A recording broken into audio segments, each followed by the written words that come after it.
Hi and welcome to my channel. So I have fantastic news today, obviously depending on where you fall, because the UK has finally scrapped the whole red list, green list and amber listing when it comes to overseas recruitment. This is something that is massive. It's had the highest shake-off in recruitment in the UK in recent times. And let me tell you, every single person is affected, whether you're from a green list country, amber list, red list countries, or you're already in the UK and even qualified as a nurse in the UK. So in today's video, I'm going to be telling you what this is all about, how this affects you as a person, and what you should do going forward in order to make sure that you're achieving your goals, whether it's getting a job in the UK or indeed career progression. So if you're watching this, whether you're out of the UK or already in the UK at the moment, it is absolutely crucial that you hear me out till the end because it's going to be full of nuggets. So if you haven't joined this family, by the way, take this opportunity to hit the subscribe button below because you want to be the first person that is notified every single day when I drop a new video on here. I always say to people, when opportunities are there, you need to grab them because you never know how the rules are going to change. You never know what the guidelines are going to be like. So you need to make hay while the sun shines. So I want to leave a comment in the comment section below and drop the name of your country. Where are you watching this from? Because it is absolutely crucial. And like I say, it affects everybody in the healthcare sector. For example, whether you're a nurse, you're a doctor, you're a carer, you're an allied healthcare professional, a pharmacist, every single person is affected. So let's get into the nitty-gritty. What is this all about? And by the way, I like to talk about these because this is the journey that I've had myself in the UK. I started 13 years ago as a carer in a nursing home, and I now work as an advanced nurse practitioner, which is the most senior clinical nursing job that there is in the profession. So when I'm bringing these updates to you, I'm bringing this from a place of know-how, from an insider perspective, and guess what? I know what I'm talking about. So this is the reason why I'm passionate about all of these career progression opportunities in the UK, visa sponsorship. How do you get into this country without spending thousands of pounds? But most importantly, when you get here, how do you ensure that you maximize the best opportunities that this country has to offer? So if you need support, obviously, check the comment section below. You're going to see my contact details, as my WhatsApp number, as well as my email address, and you can contact me directly after watching this video, obviously, to talk about your specific circumstances. Because like I say, this is a massive shake-off in recruitment in the UK in recent times. So let's get started. When it comes to red list countries, it is crucial that you understand what it means in order for you to really appreciate the changes that have been implemented and how this is going to affect you personally. So when it comes to red list countries, this is not decided by the UK. It is decided by the World Health Organization only. So the World Health Organization is the only organization that has the power to decide red list, green list, and all of that. So it's not actually the UK. So when it comes to those changes, whether your country is on the red list or green list, like I say, is the World Health Organization that decides. But the UK has the power to decide on their recruitment processes, who they recruit from, where and how. And this is what they've done. In fact, because of these recent changes that I'm talking about and scrapping the whole red list, green list thing, I now have a group of 85 nurses from India. They are currently in India that I'm supporting, through my coaching program. Previously, nurses in India are always going through a recruitment agency, but they have now found themselves people from red list countries. So, you've got countries obviously that are still on the green list, like Botswana, you've got South Africa. There are very few African countries still on the green list anyway, but you've got Philippines, you've got India, UK does massive recruitment from there, and that has changed dramatically. So now let's talk about how this affects you personally. And by the way, if you're not aware, I do have a free newsletter. I've dropped the link in the comment section below. When you join, I send information such as this, visa sponsorship, jobs, opportunities, career progression pathways. I send that info directly to your inbox so that you're not reliant on the YouTube algorithm for such vital information that is crucial for your personal and professional development. So it's free to join. You drop your name and email address and you're part of it. Like I say, if you check the comment section below, where my contact details are, you'll see that. Also, if you know any of your friends, anybody that's in healthcare, for example, please share this with them and give them the good news, because obviously This is something that, like I said, depending on where you are, it is massive, massive good news, especially for people in red list countries. This is gonna help them even more because the kind of discrimination that they were having when it comes to recruitment has kind of ended, and that's the good news. So now let's take us to the next stage, which is how does this affect you if, for example, you're from a green list country. Let's start from green list countries. So if you're from a green list country, like I said, for example, Botswana, South Africa, India, Philippines, these are just examples. But if you drop the name of your country in the comment section, like I said, I can provide, more information, whether you're on the green list, amber, or red list. But most importantly, I would like you, to drop a comment in the comment section below. Which job are you applying for in the UK? Because the recruitment processes obviously are not the same. Which job are you currently applying for? Just drop that in the comment section below. So if you're from a green list country, how does this affect you? Look, you can no longer use recruitment agencies to come to the UK. Oh my goodness. I remember a few years ago when I made an announcement here saying that there was the red listing and they were going to be stopping recruitment from loads of countries. People are like, Melvis, that's not going to be possible. But yes, it has happened even now. So the UK has stopped recruitment agencies. And what this means is, wait, and it's because of course, by the way, because you're going to be sat there thinking, Melvis, but why would they stop recruitment agencies? Because this is something that is amazing. No, it's because the NHS, for example, they're trying to cut down costs. Care homes are trying to reduce their cost because when you recruit one healthcare professional with visa sponsorship through a recruitment agency, it costs between 10 to 15,000 pounds per person.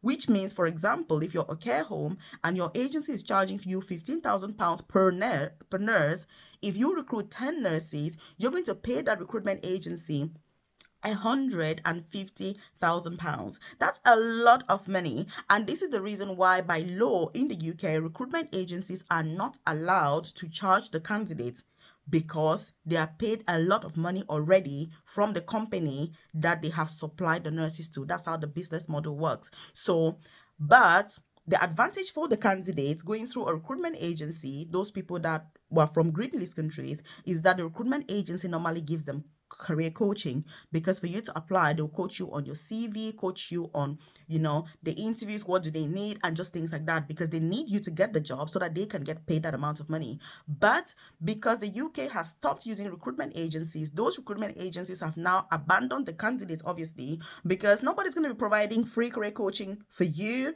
if they're not going to be making any money once you're recruited. So those nurses or healthcare professionals that were waiting for recruitment agencies, the agencies have literally come and said, no, when we hear anything, if there's any change in the future, we will get back to you. But as of now, we're done. We don't want to hear from you. That's it, done and dusted. And so these candidates are now left stranded and they don't know how to apply for jobs directly, because that's now the only option that they have coming to the UK. So this change has had the biggest impact, on people from green list countries, because imagine a few years ago when these changes were introduced, many of the countries such as Zimbabwe, for example, Zambia, that were using these recruitment agencies, the nurses and many healthcare professionals there, they're still struggling now, because if you don't know how to apply directly, the chances of getting a job in the UK are very, very slim. And that is why you need to do a lot of research yourself, because those agencies are not going to support you to get a job. That's what is happening now.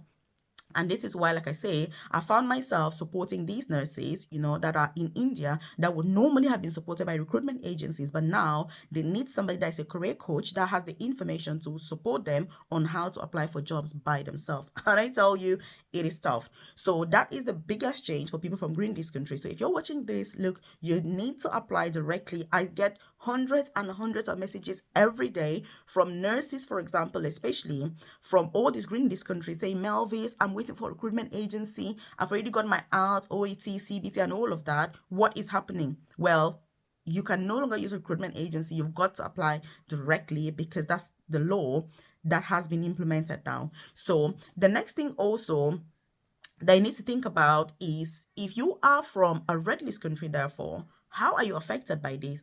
If at all you are affected. Yes, we're going to talk about that. And by the way, if you're watching this and you're enjoying this content, I want you to just hit the like button below. It lets me know that you obviously enjoy content like this and I should do more. But like I said, if you know any of your colleagues, relatives, loved ones, that this information would benefit them, as long as they're applying for healthcare related jobs, in the UK, this is helpful. Even people that are already in the UK, like I said, they've been affected massively by this change. And by the way, if you're not aware, I do have a private career coaching program where I offer one-to-one tailored guidance, with applying for jobs in the UK, obviously NHS jobs, how do you apply, the supporting information, which ones offer sponsorship, and all of that. Because let me tell you something, all NHS organizations are licensed to recruit overseas and give visa sponsorship, but not all NHS jobs offer visa sponsorship.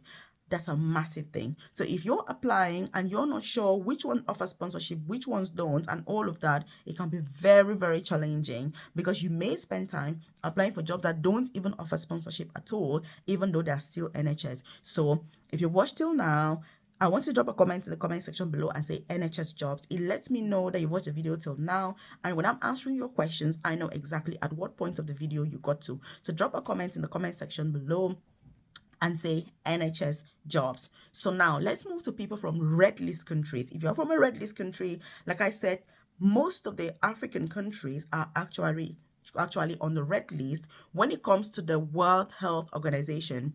Before this current change, there was a massive change in recruitment for people from these countries. With the new change that the NHS has implemented, or the UK has implemented, that I'm talking about in today's video, everybody is now equal, which means whether you're from a red list country, green list country, or amber list country, there is absolutely no difference at all in recruitment. So this news is very good for people that are from red list countries. It is good news because now you're going to be considered equally. But let me tell you where the difference comes in. It's about the competence. So now the organizations are saying, especially NHS, we don't only want to recruit you because you're from a green list country and coming through an agency. We are going to recruit you based on your competence because we want to get the best staff. And so I would like you to drop a comment in the comment section and say my competence, because if you're somebody who is not very competent, it's going to be very, very competitive and challenging for you to get a job in the UK. Why? Because everybody is applying directly, whether you're from a red list country, a green list country, amber list, everybody's applying through the same portal. This means that the competition is going to be more. So, but if you're somebody who is very good, very competent, very outgoing, and you know exactly what they need in the applications, is going to be an added advantage for you.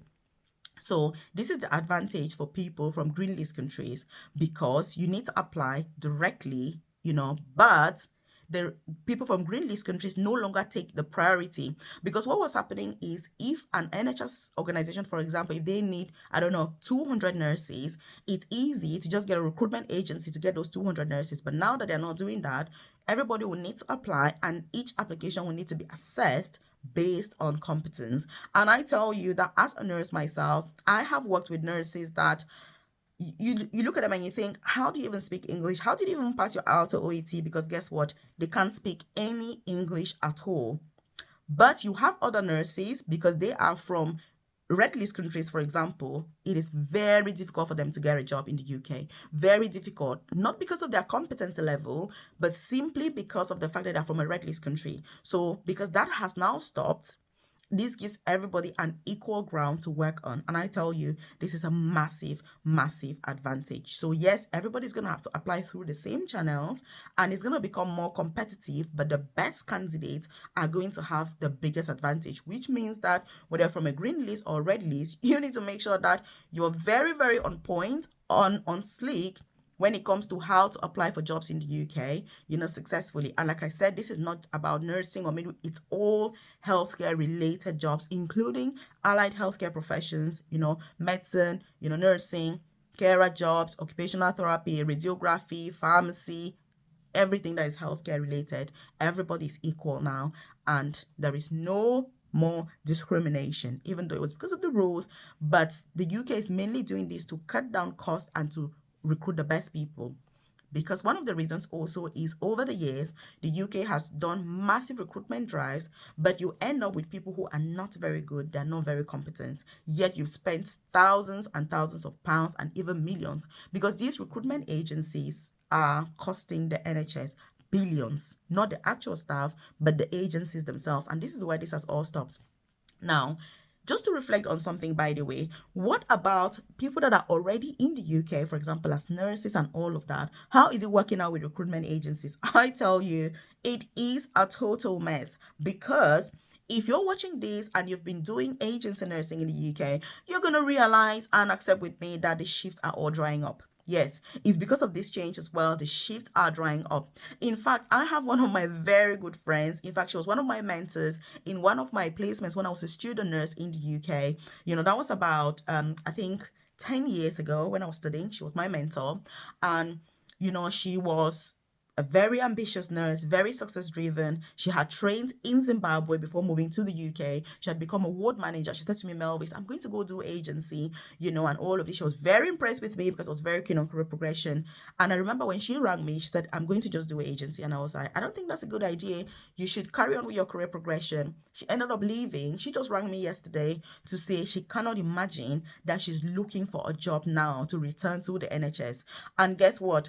The best bet that she's got is going for a band 5 job when she left years ago as a band 7 nurse. Because of this change, because agency, the shifts are drying up, she no longer has shifts. She has to travel 3 hours, 4 hours to be able to work.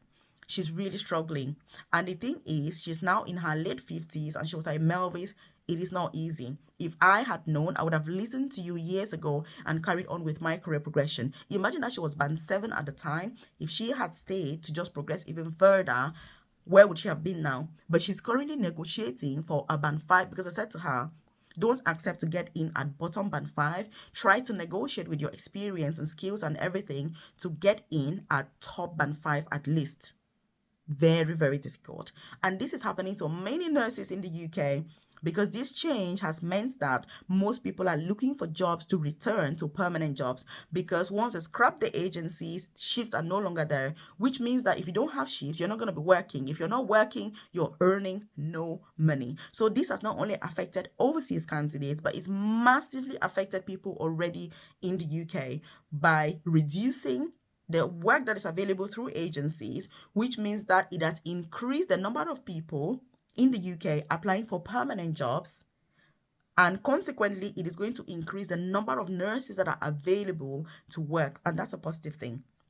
But the difference between this pathway and the overseas nurse pathway is that nurses that are already in the UK, like all these agency nurses or bank nurses that are returning, they already have experience. So they're not going through preceptorship. All they need is a trust induction, and then they get started with work. Because they're very experienced, very talented nurses that should even be band 8.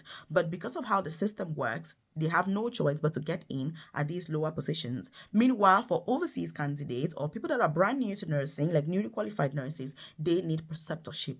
That is the main difference, which means you're not competing for the same jobs. That's the good news. But ultimately, with these changes, the UK is going to have more nurses working.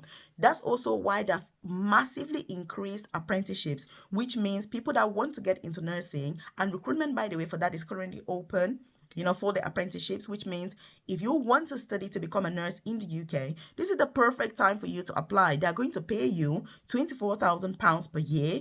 They'll pay your tuition fee, so you don't have any university fees to pay. You have sick leave, maternity leave, everything. Like, it is massive. And this is the best time to apply for a nursing job in the UK, or to get into nursing if you're not. So you need to make sure that you're taking advantage of these opportunities, because they're not always going to be there. And ultimately, if you're somebody who was considering, say, agency nursing or all of that, let me tell you, focus on your career progression, because with the changes that have come, I'm seeing people that are really struggling. That's why I'm sharing this with you. If you're from a green list country, you need to learn how to apply for jobs in the UK. Excuse me, because that is the only option now. So like I said, I appreciate you watching this video till now. If you've got any questions, please drop them in the comment section below. If you need to contact me, check the comment section below, and you can contact me directly. You see my WhatsApp number, there's my email address, there's also my newsletter to join. It's completely free, because I send that info directly to your inbox. So again, these are massive changes, and it's good to look at the positive side, which means The competent nurses will get the jobs. If you're not very good with job applications and interviews, it's going to become very, very difficult for you to get a job because the competition is higher and the organizations can choose from the best candidate who they want. So again, during our live session on Thursday, we'll go into more details, but just drop a comment and say, Melvis, I watched till the end, so that I know that you watched this video till the end, and I know that you've taken the time to be able to go through all of this. I absolutely appreciate your time. Check this video here.